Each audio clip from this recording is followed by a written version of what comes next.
Bonjour une autre fois. Alors, comme application de la méiose et la gamétogenèse, on va essayer de voir la reproduction sexuée chez la plante à fleurs.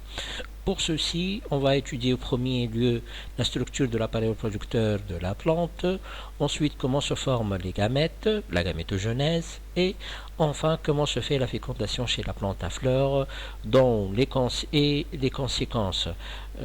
Alors, au début, on a la structure, on va rappeler la structure d'une fleur. La fleur, elle est formée par une partie basale qui contient les sépales qui sont de couleur verte.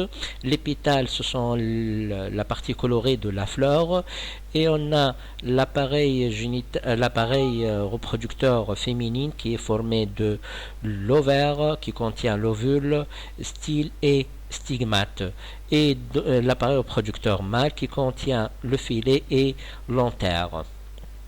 Donc les étamines, ce sont les organes reproducteurs mâles ou androcés. Androcé fait andros qui veut dire masculin, et le pistil égale l'organe reproducteur femelle ou génocé.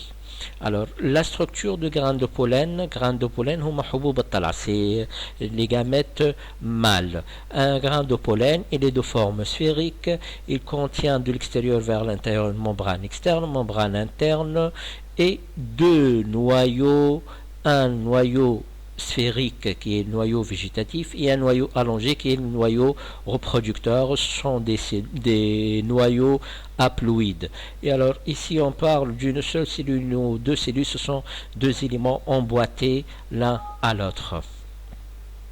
Alors, formation de grains de pollen, on a dit que ce sont des noyaux haploïdes, donc ils doivent subir nécessairement la méiose.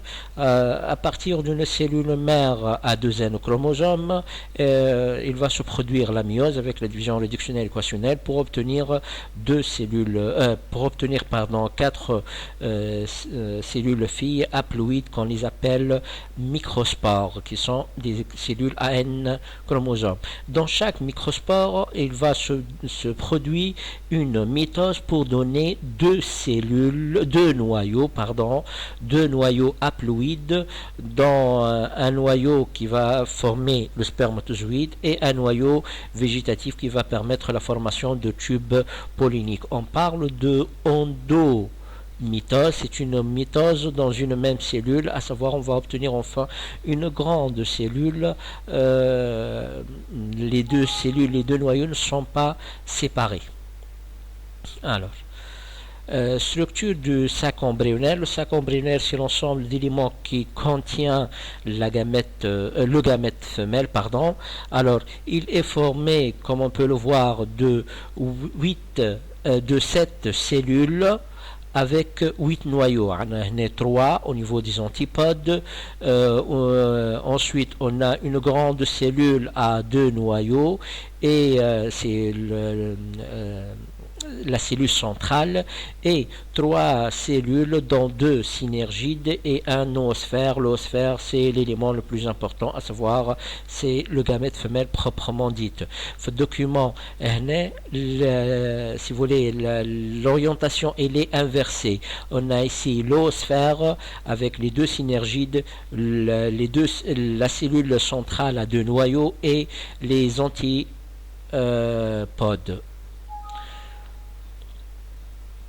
Alors, formation de sac embryonnaire.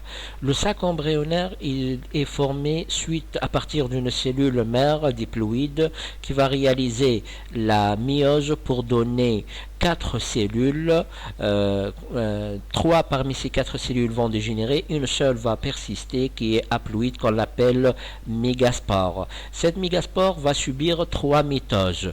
La mitose l'ounanée est 2 cellules, la deuxième mitose à partir de ces 2 cellules à 4 cellules, troisième mitose à partir de 4 cellules à 8 cellules. Donc on va obtenir 8 cellules, ou plutôt 7 cellules à 8 noyaux haploïdes. Ces noyaux ou ces cellules à 8 noyaux vont s'organiser de la sorte qu'on a les 3 antipodes, ensuite une grande cellule centrale qui contient 2 noyaux et 3 cellules basales qui vont se trouver, qui vont contenir l'oosphère et les 2 synergides. Formation de sac embryonnaire. On a dit la cellule mère va subir une méiose pour donner 4 cellules. 3 parmi 4 cellules vont dégénérer. La quatrième va persister, qui s'appelle la mégaspore, qui va réaliser 3 mitoses pour donner 7 cellules à 8 noyaux, 3 antipodes, une grande cellule centrale à 2 noyaux et 3 cellules basales dont 2 synergides, et la plus importante est l'oosphère.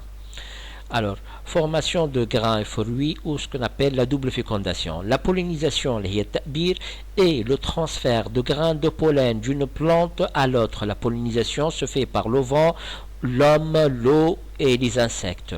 Alors, il y a 2 types de fécondation. On parle de autofécondation lorsque la plante elle est bisexuée, elle contient à la fois les gamètes mâles et gamètes femelles, et elle va réaliser son autofécondation, à savoir ces grains de pollen vont féconder si vous voulez l'ovule de la même plante. Et on parle de hétérofécondation si on a 2 fleurs différentes.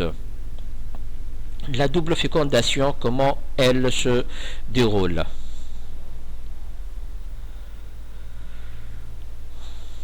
Alors, on a ici une animation en flash qui va nous présenter la double fécondation.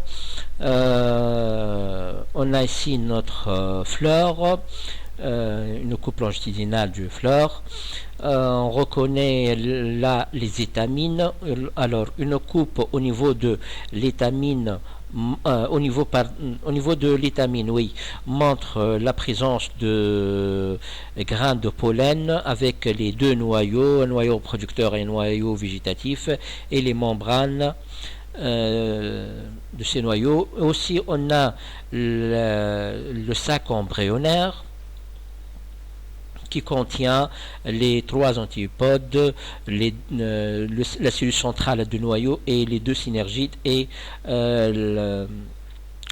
l'oosphère. Alors, la germination, une fois le grain de pollen s'est déposé sur le stigmate, on a migration du noyau végétatif qui va créer le tube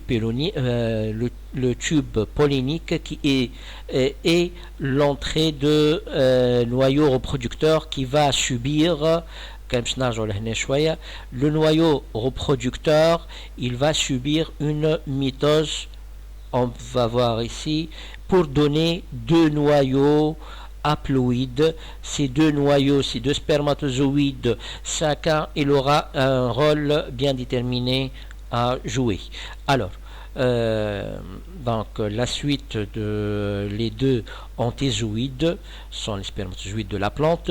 Alors, le noyau végétatif, après avoir créé le tube, il va dégénérer, puis les 2 spermatozoïdes, un va féconder l'oosphère et l'autre va féconder la cellule centrale. Alors, l'oosphère fécondé va produire l'embryon proprement dit, à savoir qui va donner la plantule, la jeune plante, et la cellule centrale va donner l'albumène qui constitue l'organe de réserve de la plante, l'organe nutritionnel de la plante, jusqu'à la production des premières feuilles où la plante sera capable de réaliser la photosynthèse. Alors, voici la germination de grains de pollen. Ici, le noyau reproducteur va subir une mitose pour donner 2 ontozoïdes. Et là, on a le noyau végétatif qui est en train de créer le tube pollinique. Alors, la double fécondation résumée se trouve au niveau de votre livre, page 229. Comme on peut le voir, et on l'a déjà dit, on a les 2 noyaux reproducteurs. Un noyau reproducteur va féconder l'oosphère qui va donner l'embryon, et un noyau reproducteur va féconder la cellule centrale pour donner l'albumène. Et l'ensemble sac pollinique, il va se transformer en fruits. Donc les angiospermes, chez les angiospermes tels que les fruitiers, un des gamètes mâles va fusionner avec l'oosphère pour donner un œuf diploïde qui se divise et donne l'embryon. La fusion de deuxième gamète avec le noyau polaire donnera l'albumène, un tissu de réserve cytoplasmique, donc un tissu de réserve triploïde, deux noyaux NN plus un noyau reproducteur mâle, donc va donner 3 noyaux avec l'albumène, et les synergides et les cellules antipodes dégénèrent alors que l'ovaire se transforme en fruit. Alors, merci de votre patience et on se verra à la suite